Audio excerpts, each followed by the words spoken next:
Magandang araw sa lahat. Ang tatalakayin natin ngayon ay patungkol sa STD or Sexual Transmitted Diseases and its prevention or paano ito maiiwasan. First, unawain muna natin kung ano ang STD.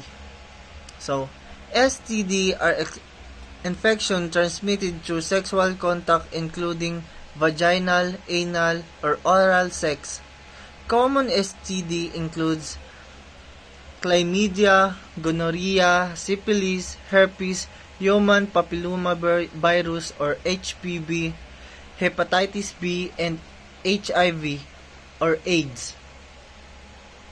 STD can have serious health consequences if left undertreated, such as infertility, chronic pain, organ damage, and increased risk of HIV.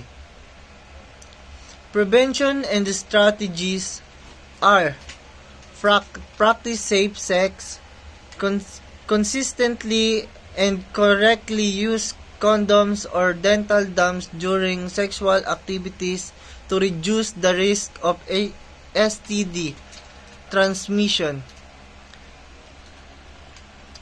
Get vaccinated. Available for certain STDs such as hepatitis B and HIV, HPV. Ensure you are up to date with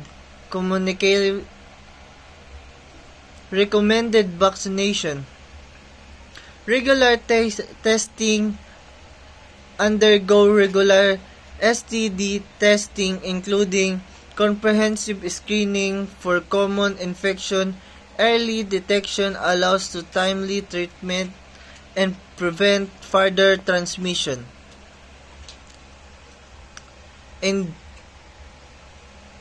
always remember that prevention is a key in combating STD by providing comprehensive information, promoting safe practice, and ensuring access to the healthcare and maritime industry can effectively address the challenge posed by sexually transmitted diseases.